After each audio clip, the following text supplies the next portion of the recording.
Yeah. Okay, let's start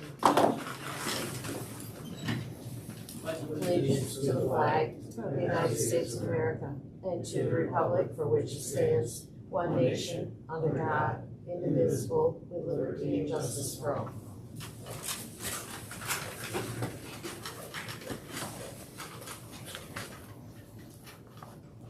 Okay, good morning, everyone.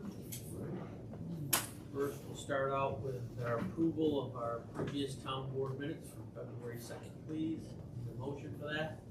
So moved. Motion by Mr. Martin, second. Second. Second by Mr. Gibbons. Is there any discussion? All in favor signify by voting aye. Aye. Anybody opposed?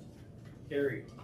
Okay, next, Mr. Brushkevich, who is our liaison for the parks, has asked Lori to come in and give us a brief rundown of the parks. Well, I think I'm going to turn it over to the two people that are most responsible for the park, Lori and Louie, and they have a few things to talk to. First, I'd like to welcome Dave and Dan to the board. I know you probably don't know Louie and I, but this is If you Louie. guys come up front a little bit more, that would be. He's the superintendent of parks, and I'm running the Parks and Recreation Department at this point. To give you a brief overview, our department's gone through 2 years of staffing changes. We're trying to get back on track. Sorry. So before we start, have you met Don and Dave? Dave? Yes. Yes. Yes. Okay, and Yep. and Dan.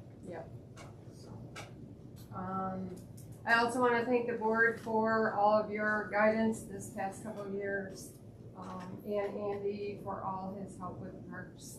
Every time we have an issue, he seems to be there with his resources and his staff. So, we are currently putting out our summer flyer, which we're trying to get programs back up and running as normal. The school has let us in to run programs, so we've started that. We have a part-time recreation aide who is working on programs right now. Eventually, I'd like to hire him in a full-time capacity, because we can't do it with just me, Robin part-time, and Chris part-time. So, our highlights for this year, we're having an ice fishing seminar out at Chapman Park this weekend.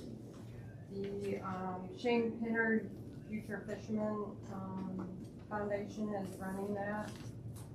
So Louie's going to be out there helping, and Chris will be out there helping. So that's something new we're bringing, hopefully on a yearly basis. The Pavilion Lottery is March 1st. We're also bringing back the Easter egg hunt this year. We haven't had it in 2 years. That'll be April 9th. We're going to do that at the Parks office. We've opened it up to everybody in the grade schools. Normally it went through 2nd grade, but I feel like the kids in 2nd through 4th have missed 2 years of Easter. We're also bringing back the fishing derby in September, and we're in the process of planning a Halloween event. Robin's bringing back all her bus trips this year. She's going to start one a month in May. She's hoping to take the seniors to Boston, but it's all going to depend on the regulations. And we can go over what we have for the parks, on the schedule for the parks this summer. We're doing the bathrooms and Chapman Park. The floor is all ground, the floors all electric, hands-free. And then we got all the kids coming in for hopefully for the program for the summer to mulch all the trails in Madison County. We do have some trees at Sullivan that have to come down. And some new gates we're putting up, and we're working on the holiday decorations for the Christmas And, but that and culvert fights that Sullivan, we talked about it before, and there's a bunch of people in there. The ones by the bathroom, you know, whoever got any more on that, Steve Ray. The big ones? Yeah. No. So that's pretty much it for what we've got planned. Did a good job of keeping the place together for the past couple of years. It's been tough, so good job. Let me ask you a question. We seem to be going into, you know, a post-COVID type of situation. And also, we're gonna go into our spring and summer program. So, what is your outlook as far as employees as you have them now? And what can we expect? And what are your needs going forward? Right now we have 3 full-time staff, 3 part-time staff. So once summer comes, we're gonna expand the park staff to 4 more part-timers during the weeks, and 1 for the weekend to open and close Chapman and Sullivan. It worked out really well last year, having just 1 person in charge of open and closing. I felt like he picked up on a lot more things that were going on that shouldn't have been going on out at Chapman. So I think it's good to have somebody that's out there on a regular basis that knows what's what. For the playground, we're going to bring the playground program back the same as we had it prior to COVID. Last year we changed it and we only had a couple 3-hour sessions a week. We shortened the time span just to give the kids something to do, but I don't know, I feel like COVID is over. Like, we need to get back to doing regular programming for the kids. So we will hire a coordinator for the program, an assistant coordinator for the playground program, and then just staff to staff the program. Thank you very much, Lori. Okay. For Dan and Dave's information, as a sounding board, I guess you could say, but there is also a park board that Lori and Louis meets with them on a regular basis and runs different ideas and offer different suggestions. And we meet with them pretty much Once a month. once a month, and those people are kind of from different areas of our community. You have students on the board too. We have students on the SEC board. The SEC board pretty much helps out more with the programming. Park board kind of helps out with the facilities. Does anybody have any questions? Lori or Louis? Yes, Andy. Just one more comment. Andy's got a question. Well, it's not really a question. I was gonna follow up with the truck. Oh, the highway truck? Yeah, well, park truck. Yeah, the park truck, yeah. So, Lori and I went on the New York City website. I got all set up in there, and we plugged in all the specs. And there's several different ways you can do it, but at this point, I spoke to the lady in New York State, very helpful.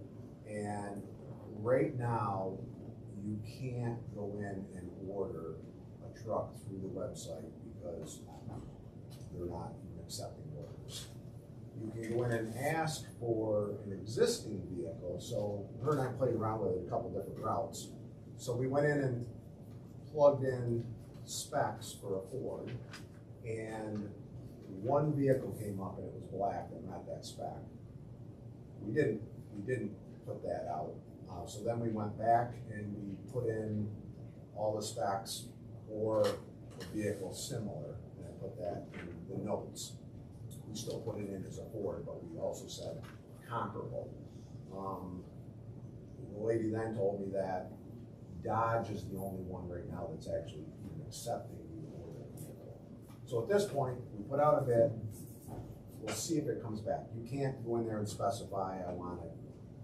You can specify when you want it delivered as far as no later than, but you can't say we wanna open the bid on June first. It's, once you put the bid in, you'll get the bid back, you have 10 days to accept it or not accept it. So that's the route where we're at right now. We're gonna see if anything even comes back. And then we can talk about how we wanna move forward. You know, do we wanna look at another brand? Do we wanna look at ordering a Dodge? I don't know. That seems to be the only brand that's available. Is there anything out there that maybe is a demo model or something with 4,000 or 5,000 miles on it? You wouldn't see that through the website. Right. But again, I think at this point, let's see what it comes back. She's saying right now, you're probably not gonna be able to even look at, they won't even accept an order until probably June or July, which means you're not gonna see that vehicle till. you'll be When lucky I to see spoke it. to Nye, he said that he would call me. They were probably accepting new, orders in June for the Fords, which then he said we probably wouldn't get it for at least 6 months. I mean, is this on the GMC side of it? You can't factor. So may, you know, like I said, we put it out there and I put more comparable, so something may come back. I know there's one black Ford out there, I mean, you're not picky on the color. But again, I don't know until we get some things back. Okay. But that's kind of where we're at. All right, we'll wait for you then. Do you want to continue to go, because we had done some bid specs on this from the last meeting, saying that we could throw it out on, but nobody's gonna But if respond. nobody's gonna bid Nobody's on gonna it, respond. then we'll just Yeah. wait till the Okay. gets back with visit. All right. If we do get a bid back on something, we have 10 days to accept it. Okay. We can just, if the board doesn't meet in that 10-day period, we can just hold the board. Thank you for that. Anybody else got anything? You gotta finish up. What do you got? Well, Andy, just Andy talking about some of the things that, I want to point out the appreciation that we have for the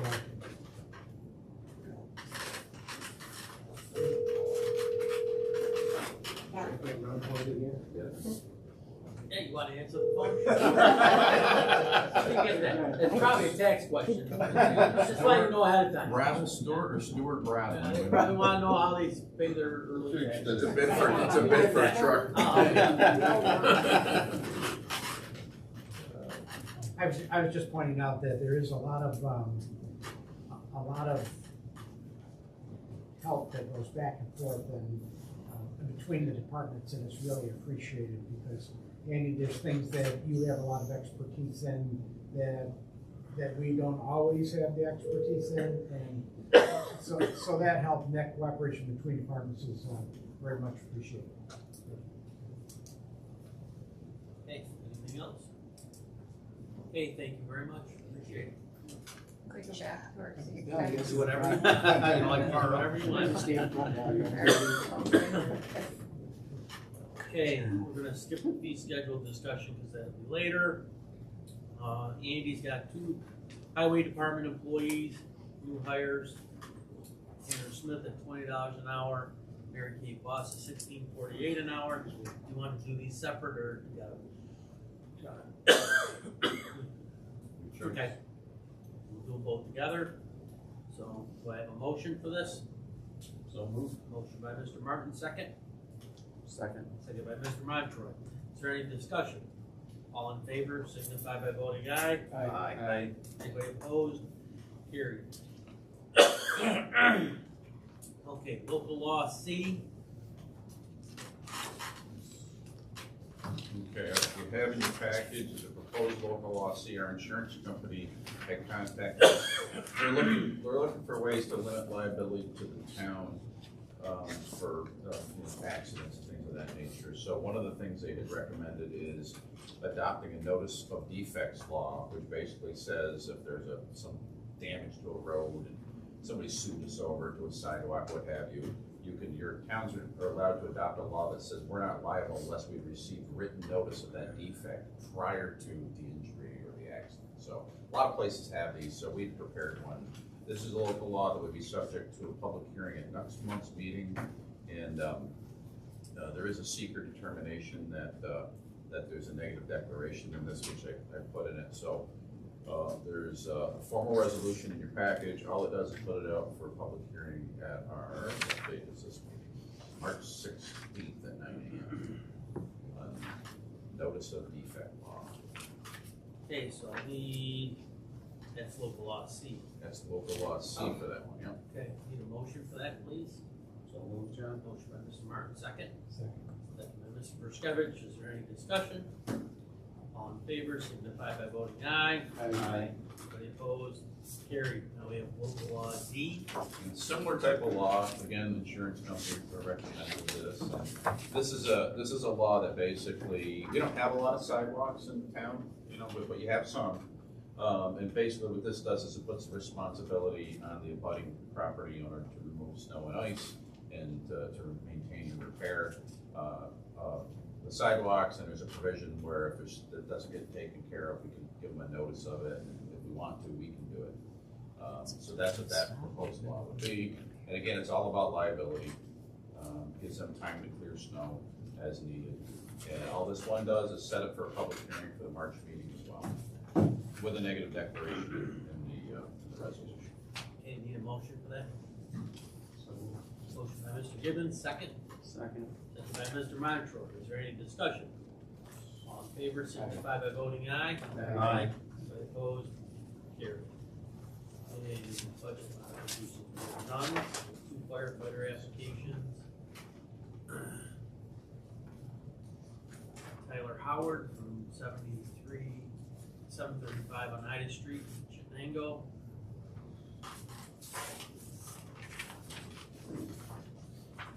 North Chittenango, they're both for North Chittenango, and Gavin Watkins. He will be restricted, correct, chief? Yes. Want to do the board want to move separate or together? They're both for North Chittenango, one is restricted, one isn't. The only difference, so, what's that, John? Let's do it together. Do them together, okay, we need a motion, please. Motion by Mr. Perskevich, second. Second. Second by Mr. Martin, is there any discussion? All in favor, signify by voting aye. Aye. Anybody opposed? Carried. Okay, Andy, you got anything else for us? Just that, we had our association meeting yesterday, we did have a representative from Senator May's office there, and John Salka's office, and they did actually get into the solar panel thing a little bit. And, other than that, we talked about the extreme wind recovery paving work. That's all built into the budget this year. Seems like we're just throwing money around, so there's really not gonna be any fight, and so that's just gonna be automatic. Advocacy Day is virtual, probably the same for the school, but really, we're not advocating for much because it's already built into the budget. Yeah. And then, secondly, a fuel tank that we ordered, that is scheduled to be delivered the week of 3/7. Do you have much prep work, or are you all prep? We have a lot of prep work, Yeah, I didn't know if you'd done it ahead of time, so you gotta. which we hopefully will start fairly soon when the weather breaks a little bit. Okay. Any questions? Okay, very good. All right, let's get on to our fee schedule discussion. John Perskevich and Mr. Montroy have worked on this for quite a few nights. Come up with a schedule for everybody to look at, and went over it with myself, and I didn't see too many issues with it. We've got some questions for our attorney when we get going along here. So how do you want to do this? You want to go down through line by line, or? Okay, go ahead.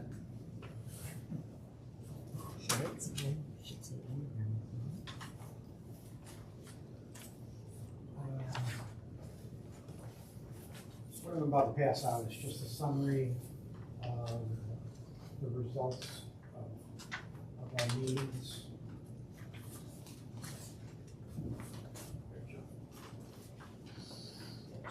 And in this binder, it gives you an idea of some of the different options that we've looked at. And discussions that we've had.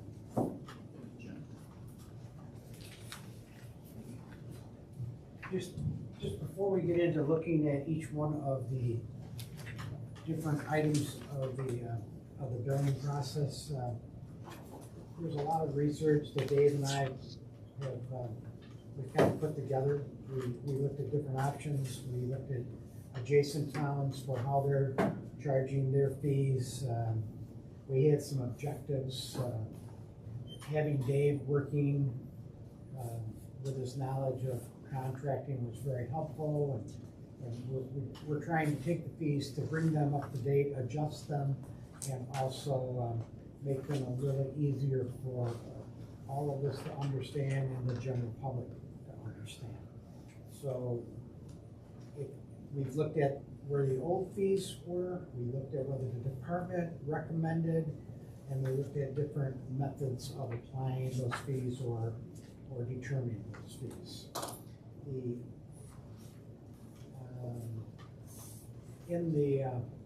In the packet that everybody received, you'll find like a grid, and that shows you some comparisons, some different formulas that we looked at to come up with the fee schedule.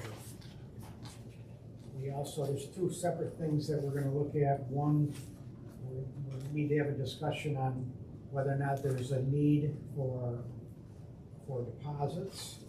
And I know there's a need for deposits as they would apply to solar farms.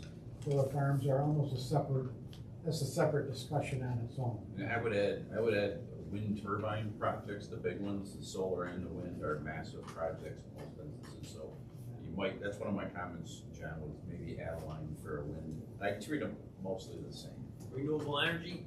Large renewable energy projects, you know, over a megawatt or whatever you have, really ought to be something when you get a deposit, because That's appreciated. You're gonna expend resources at the town level, and you don't want it to fade away on you. Yeah, that's appreciated. We're not to our final document yet. Right. But we're getting closer and refining it. And then the other discussion that maybe I've said this, but we're looking at whether or not there's a need for deposits and whether or not they're really benefiting deposits as they apply to many of the different areas, and whether or not they're doing what they're supposed to do. So I think where I would start, John, would be is in our last meeting between Dave, John, and myself, we reviewed each one of these items, and the summary sheet that I gave you on top of them is the results of that conversation. So, where do you want to go? Do you want to do every one, or would you We're rather gonna go down through everyone, yeah. Okay. You wanna go down through your recommendations? I think, yeah, let me do that first. There's a number that's gonna take a couple minutes, but right now there's two charges. A charge for a certificate of occupancy and a certificate of compliance. Those charges it's a $45 application fee. The sewer hookups, Andy, you can jump in on this, but we're saying sewer hookups should be $500, and septic repair and replacement, or sewer, $100. So First repair replacement, you said? yeah, that's a little jump, but does that meet our requirements? And I mean, Hold on, it's where are basically, you at? Are you on sewer hookup Okay, or sewer- septic repair and replacement? sewer hookup. Sewer hookup. So we're at 500 bucks. yes, Which fine. where we put it? Yes. at. Was 250, didn't it? Yes. It's 500 now, right? Yes. It was 250 before. Right. We're really not raising it right now any more than what it ought to be. Right, staying the same. The septic repair should be sewer repair. So that, if we have a $100 charge, I believe that would be covering a person going out and That would just be re-inspecting an existing, right? If somebody had a situation, Right. I would think that would be more than fair. okay. So we okay there? It's not septic, it's sewer repair. Okay, so you gotta scratch septic then, and put sewer. Correct. Okay. Everybody got that? It's not a new install, so. No, it's a sewer repair replace. We should probably take replace out of there too. I would think so. Yeah. So you sure it shouldn't be septic? Well, it's private. That's- private. Well, That'd be do private we system. know- I think John was thinking that was septic for private, Okay. right, John? Well, I guess I didn't even think it was a sewer repair that's the town's. Right. That didn't even cross my mind until right Well, now. we don't, with the You grinder wouldn't, pumps, that's all part of their O and M, operation maintenance. So what sewer repairs do we have? Well, it wouldn't be, it wouldn't be sewer repair for the town. Right. This would be more on a homeowner. You had a problem, had to get an engineer, had to get a building permit through the town. You know, building permits. But do we do that, or does county public health do that? Well, if it's a raised bed, public health does it. It's a standard system, it's usually engineering. The design, Are we talking about sewer or septic? septic. That's. Oh, we're talking about septic. So Yeah. the line that we're discussing now is still septic. Septic repair replace. That's sewer. That's what's in the code right now, and that's what I thought we were talking about. Nobody ever Okay, comes in well, for it, but whatever. Yeah. Every time I've had my septic repaired, it's been on me to do it. But if you had to have something re-engineered, then you'd have. Oh, for, yeah, full, like a real thing, where you go to the health department to get it approved, stamped. You'd have to get a permit here. Yeah, Yeah, I guess, you sell okay, it, so it is right. septic, okay, gotcha. Yeah, okay, that makes sense, And then the engineer signs off. got it. So it is septic. demolition, there's a $100 permit charge that we're recommending demolition. By the way, the discussions, a lot of in-depth discussion on it. How do you charge for a demolition? What do we need to charge for a demolition? And it pretty much came down to, let's just have a standard one charge of $100 for the demolition permit. And we talked about, you don't want it to be so detrimental that it just sits there and nobody wants to clean up. Well, that's what I remember just briefly, Yeah. that the fees were high, and I'm like, if I can get them cheap, get them to take it down, let's make them do that. I agree. I like the $100, that's worth it. Well, you'll see the theme of these adjustments in the permits are basically trying to simplify them so people have a better understanding of what we're gonna be charged, and we understand it as well. Makes it more user friendly. Okay, We're gonna jump down where, the next one that we're gonna talk about is single multiple dwelling. Right now, the building department, the way we charge a fee for single dwelling is based on the value or cost of the project. So there are a couple of different fees that are applied. One is a certificate of occupancy, a permit charge, and then depending on the value of the project, it's charged presently. There's $45 for the charge, and then it's $3 per $1,000 worth of value. As you can see, just from me discussing it, it gets really complicated. So we looked at different methods, and in that grid were just illustrations of different methods, and we came to the conclusion, and Dave was really, his knowledge in construction was very helpful. He says, well, why don't we just take a look at what the project is square foot and charge on a square foot basis. So in other words, if you had, let's say you're building a deck, and the deck was 10 by 10 to make it simple. So you got 100 square feet of decking, and we're coming to the recommendation where we could apply a certain fee towards the square foot. That would be, in an illustration, it would be like 80 cents per square foot. Okay, so that would be the cost of your fee for putting in a deck. And in that type of scenario, we would be eliminating all the other fees that have been designed in the past that encompass the work that goes on a deck. So if you came in to apply for a permit for a deck in this particular illustration, you would tell the building supervisor, or Larry, it's 100 square foot deck, Larry would say it's 80 cents per square feet. So on a new house value of $360,000, 1,800 square foot house, the permit would be $1,800. Yes, because it would be 18. With no fee for CO. And on the final CO, the assessor would walk through with the building inspector of the house, and that way they'll get a good handle on what the house should be assessed for with all the fancy stuff versus basic stuff. These numbers, they weren't really put together in a vacuum. In this book, we researched probably about 6 different towns to find out how they were applying their charges, and they're all over the place, to tell you the truth. This would be an illustration, we would be one of the first towns that are moving to a set fee per square foot. And I think it really simplifies it. It does. Yeah, one other thing too, the way that it's presently put together, a person applying for a permit has to estimate what the value of that project is.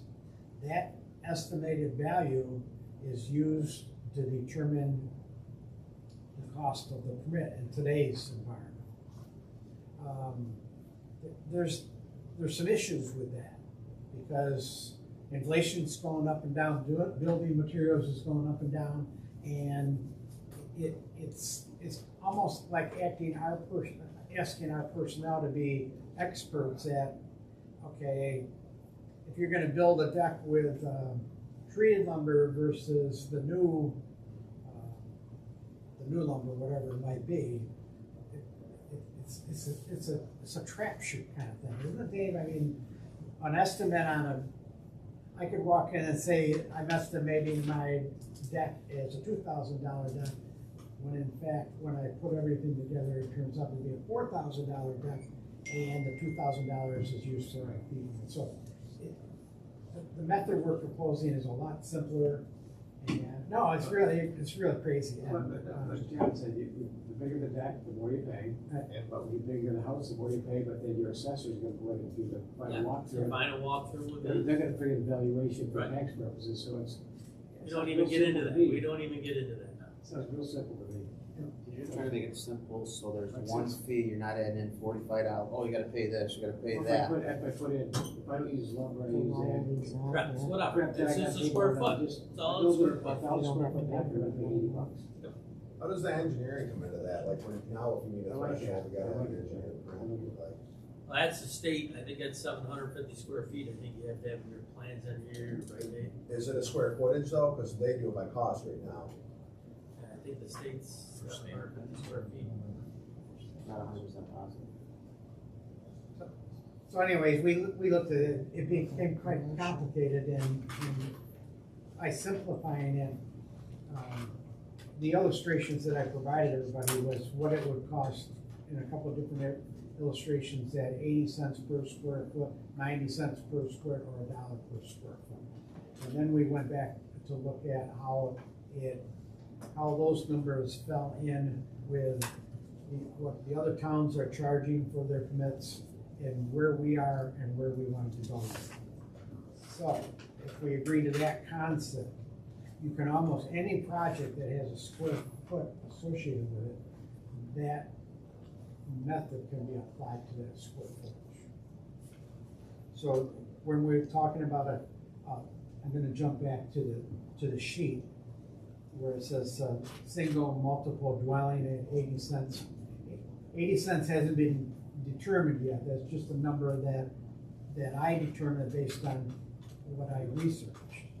So a single multiple dwelling, 80 cents per square foot. Alterations in a structure, 80 cents per square foot. Additions, 80 cents per square foot. decks, 80 cents per square. When we got the fences, it was discussed that you could do that with a fence, but it gets kind of ridiculous to do a square foot on a fence. And I think as we went through the discussion, we said we just wanted to have a set fee for a fence, and that when we set that fee at $100 even. You can go back to sheds and garages, 80 cents per square foot. So if you're putting up a 20 by 20 garage, that's 400 square feet, it's 80 cents. Your permit fee is 80 cents times 400. Your permit fee would be $320. That's how simple you can apply this. Pools, again, square footage would be a little more difficult to apply. So what we did is we basically broke the pools down between above ground pool and a below ground pool.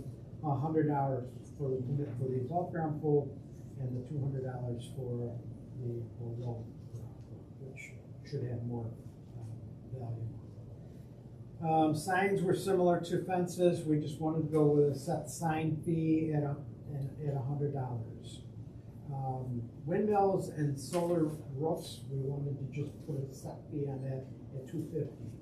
That's a personal windmill, John, but the one, that's just one that's next to my house that helps generate power for my house. It's not one of the big boys, right? Yes. We probably should put personal windmill or something like something that denominates it, so it's not non-commercial maybe.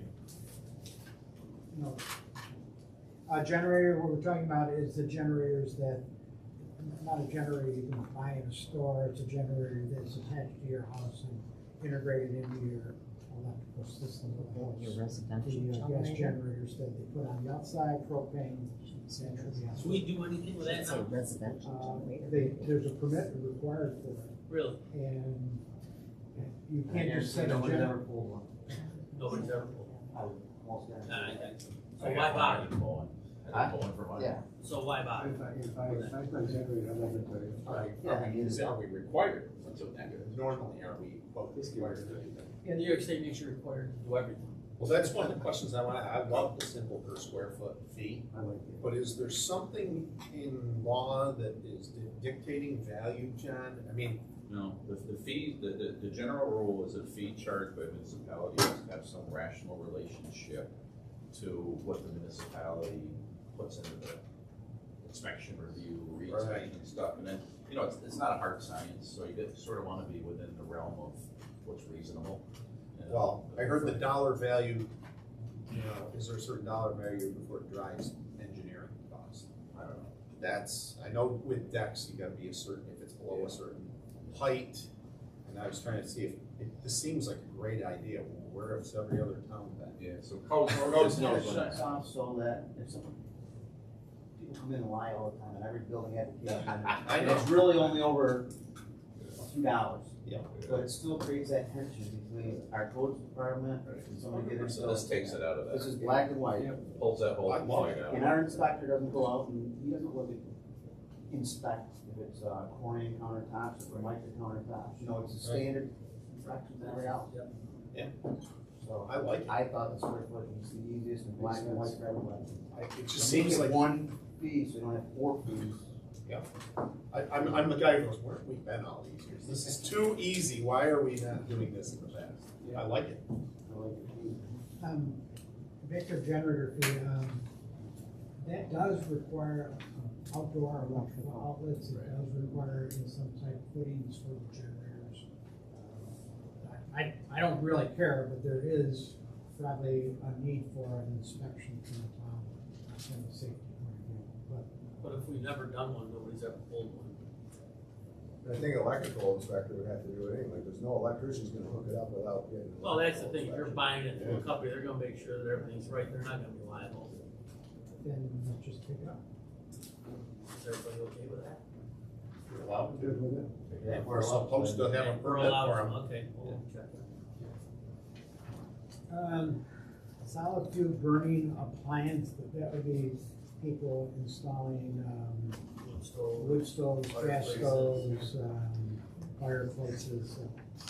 Floodplain permit, that's just, the $100 is more for doing the paperwork and processing. Okay, we had questions on that for John though, on the floodplain permit and the floodplain permit commercials, both of those. What's entailed with a floodplain permit? It's gotta go to the planning board, and they have to okay that. Yeah, so it depends on what's being proposed, so yeah, there's hard and fast rules that are issued by the government on what you can build and can't build in and around a floodplain, depending on what year it is, so. certain How things that may involved have do to go these to the things permit get though? or planning board.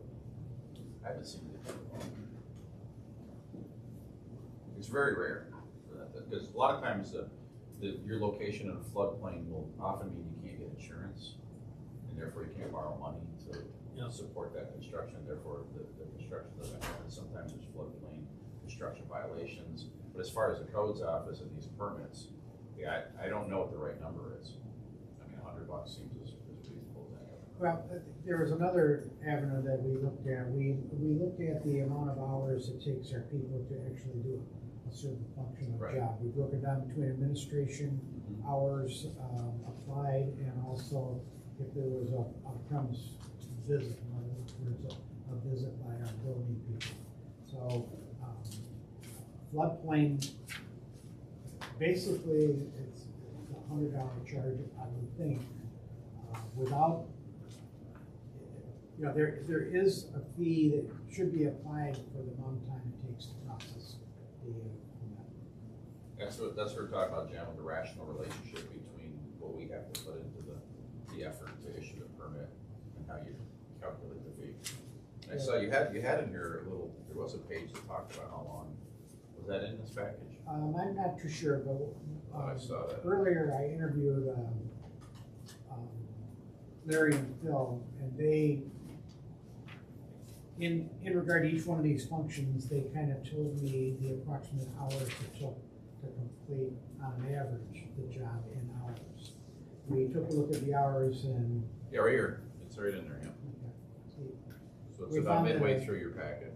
I found that a premise visit for an hour would be around $45, and for processing the paperwork from the beginning, taking the application and running it through the administration process was around $40 an hour. So it came up to about a minimum $85 actually.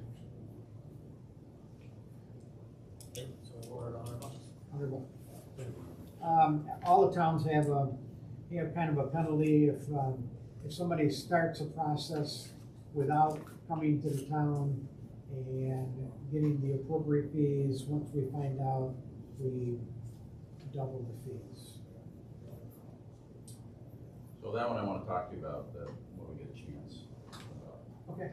That's what we're talking about, so you wanna talk about I don't mind, separate from that? Okay. Yeah, I mean, you can leave those in there, but I would just be aware somebody might try to challenge them and say, why is it more because I didn't pull it the first time? Oh, look, if you're gonna start a house, Yeah. you know that's pretty standard. Right. Well, it's an interesting one, John. All towns charge that fee. They double. A late fee for No, they starting for, without the permit.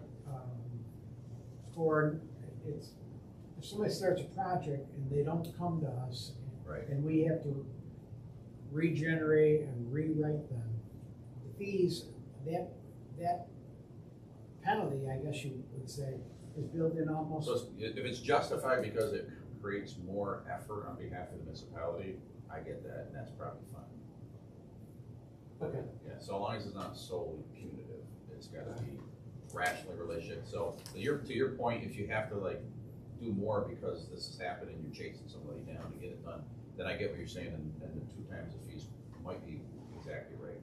I just wanted to make sure we talked about it. If that's a justification, then I say go for it. See, John, if I charge you 3 times, they won't put in the rules. I don't leave we can't. So I would leave it in there, John. Okay.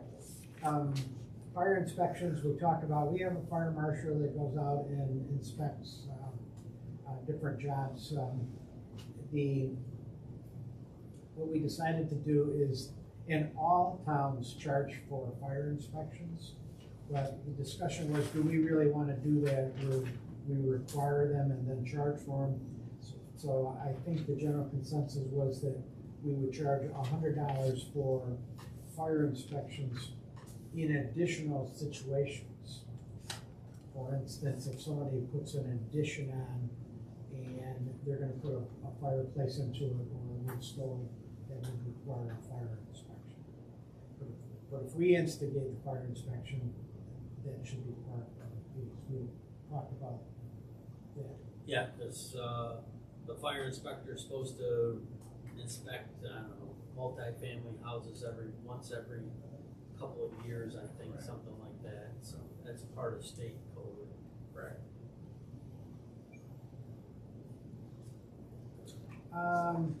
We're gonna jump down a little bit to special events. We put a fee on special events of $100.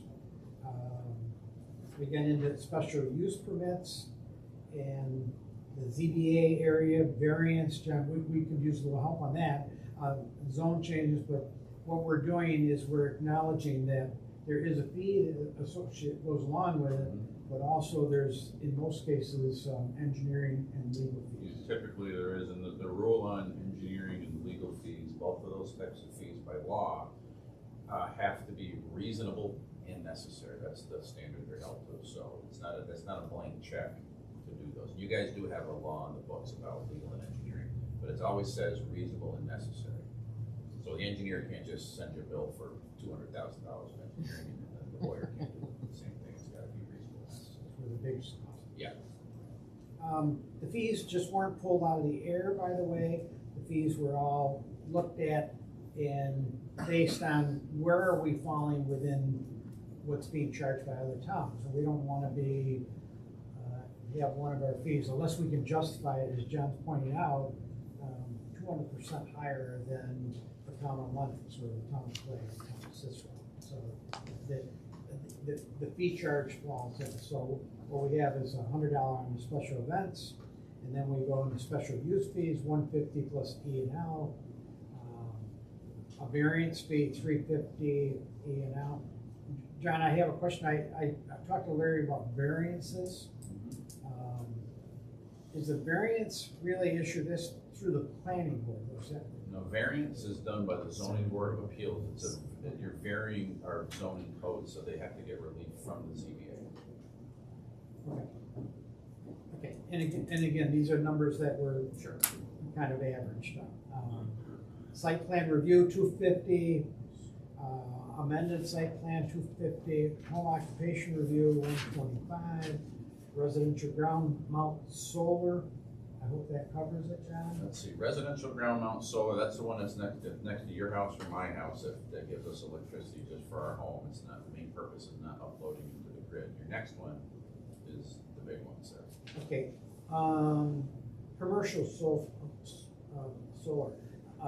John, you know a lot about this, but the research I did, it's all over the board as far as what towns charges for solar farms. And there's a couple different methods. Again, most of the towns are going back, they're looking at the total value of the construction of a solar farm and applying a rate so much per $1,000 of value. Correct. The more I looked at it, it became evident that from a municipal government point of view, it appeared that we could go to a charge per megawatt versus trying to get into how do we know what the actual value of a solar farm is, but we will know how many megawatts the farm is still. Correct, yeah. So what I did is I took a look at it, and it appears around $1,200 per megawatt is the charge that we could apply for the permit fee. And John pointed out in a memo that we needed to be really careful. This is one of the areas that we needed to have a substantial deposit that I haven't determined, or Dave hasn't looked at it, and we would need some help from John.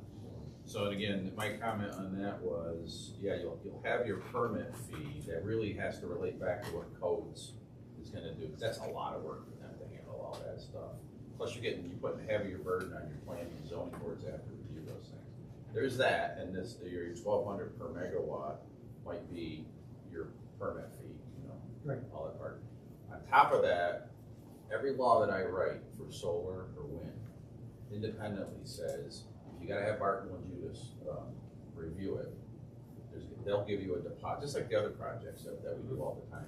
They give you an estimated deposit, boom, it gets deposited, and the same thing goes for legal estimate and deposit, because those fees can be, the engineering fees are incredibly substantial for those massive projects, because, for a good reason, which is, those things are all hard surfaces of jump, you know, thousands of rectangles out on the ground. When the water hits them, it goes flying, and you've got to engineer the stormwater systems perfectly, or else you're going to wash out your neighbor.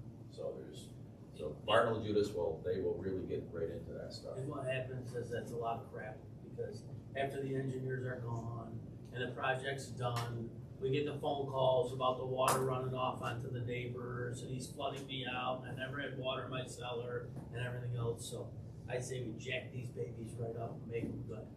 And reasonable and fair is what we're going to make. I ran reasonable and fair. Somebody's got to be the highest.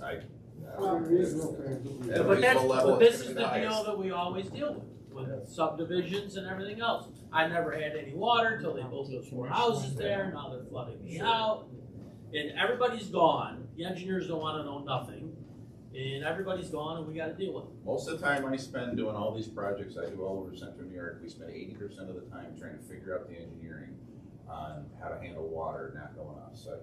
It's a huge issue, because if it's done wrong, John's right, then we got problems all over the place. Engineers belong in trains. Well,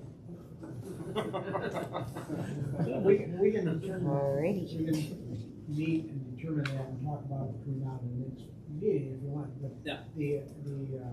the method of applying a certain rate towards a megawatt, to me, it worked out okay, because if you have a small megawatt solar farm, of 1 megawatt, you'd be paying $1,200 for the permit fee, plus engineering, plus legal, plus deposit. Right. And then in this, there's a caveat saying that if you go above a 6 megawatt, then it has to come back for a resolution within the town board, which would require us to review it as a town board. Yeah, that's all reasonable. And don't forget, there's also potentially maybe either a pilot agreement or not. Well, we opted out, right? So we opted out of 487. So that's going to be a taxable event if they build and operate a solar project or a wind turbine project. It becomes taxable. So the deposits John's talking about are legitimate. They're all related to the work the town has to do to review it, inspect it, and so on, and then manage it over time. And then the engineers have to get paid, and you got to make sure that they're doing a good job on it. So I think you're right to separate that out. So 1,200 doesn't seem unreasonable. Seems a little light to me. So, or whatever it is. I mean, it's a choice. Oh, I should say that's a lot. It seems a lot of light to me. so what I'm hearing is that we just need to decide what amount of money we want to apply towards the per megawatt system, and also how much we need to apply for a deposit. Yeah, and these guys can cry all they want to coming in for these applications. It's not their money. It's your money. It's the taxpayers' money. It's the state and the federal government giving these guys these tax credits to build these They're things. highly subsidized So projects. that's right. That's true. So don't be afraid to charge, because it's not their money anyways. Reasonable. Okay, I'm gonna move on to the plan development, the PDDs. I couldn't find a lot of information in any of the other townships that told us how to determine a permit for a PDD. And we've had some experience now with PDDs and understand better what it takes the town, the time and effort it takes the town to put into them. The $2,000 fee plus engineering and legal is what I came up with. I really need more input from the board to determine whether or not that is a fair and reasonable fee for a permit for a PDD. Any comments you might have on that, I appreciate it. I think we've done 3 PDDs. Four recently in the last 6 years. And that's probably all we've done. In the past, I don't know, that's a good question. But Before I was here, whose I'm not sure project how was much- was that a PDD? Whose project? Yeah, I think it was, yeah. Mastriano's was a PDD. Yep. Well, we've done more than that then. So there's We had the two over here, We got Jeff's. Yep. and the guy who did the landscape, or the maintenance, business, the landscape maintenance business over off of 31, what was his name? Oh, Brown? yeah, awesome. Hawthorne, thank you. So, yeah, Hawthorne, okay. everybody. Didn't we do that for the tree for walkers? We did it for walkers on Route 5 too. So There's that's PDD that's on like it. 6 or 7. Yeah. And then, you know, those things travel all over. They go to the town board, they might go to, they go to the planning board, they go through codes. There's different things, but each one can be somewhat unique. There's some engineering involved in those, and there's many meetings. It's a legislative act by you guys. It's a full review and recommendation by the planning board. There's a lot of interaction with codes office, so, you know, it's a lot. I'm trying to think if that cost would have deterred some of the PDDs that we have. The 2,000? Yeah, I'm not sure any of them would have been deterred by this, because most of them were pretty substantial type of requests. Walker, we should have paid them $2,000 to clean up that corner they cleaned up. They did a very great job there, you know. Yeah. And he's done a great job, Hawthorne's done a great job down there. Well, Done everything he said he was gonna do. we do have some work to do on this before it gets Okay. into the final copy, so What an it may be one of the areas that we can cover between this meeting and our next time. Okay. Fire inspection, I think I already talked about the duplication. I talked to my secretary about that. And then the planning board application fee and zoning board application fee. Other towns are charging, but I truthfully, I don't. For what? Yeah, I guess that was my question. What, like, I just went through a minor subdivision, which I thought would be covered under the minor subdivision. Then I wouldn't have, would I not have to do one for the zoning board then? No, I had a question mark next Yours to mine. shouldn't. No, I'm all done with it, but if I'm looking at, if I had done that in the Yeah. future, what would be my fee structure? Like, am I making an application and then, or is that, No, yours would be a minor subdivision. Jeff. so what, my question So was. they gotta pay the minor subdivision fee Right. plus the planning board application fee? I mean, that's kind of ridiculous. I don't think so. No, so I didn't Am I know wrong? what that application fee, what for what? Well, What do we apply? here's what I do. That was a department recommendation. So I'll double check. Check with Larry, yes. Yeah, I don't know what we're applying I'll for. find out. what- Because they should be covered in almost everything else we've In the done. meantime, he should be charged double anyways. What? He should be charged double anyways. Absolutely. Yeah.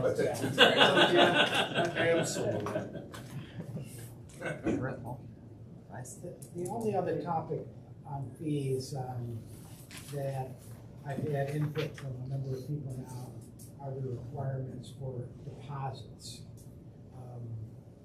And as I understand the deposit process, it becomes kind of, Beth, maybe you can help me out on it, but it becomes kind of a burden to us administratively, and I'm not too sure, you know, we're charging people for permit fees anyways, and then we're tacking a deposit on top of that. So the recommendation I would make would be to eliminate the majority of the deposits that we have. No other towns are in the deposit business. Well, I think you addressed it in here by, two times the fee is the penalty. When we did that years ago, there was no penalties at all. There's So, many. yeah, so you had to do your deposit, then if you didn't finish your job in, you know, a couple years, there was tieback blowing all over and everything, you didn't get your deposit back.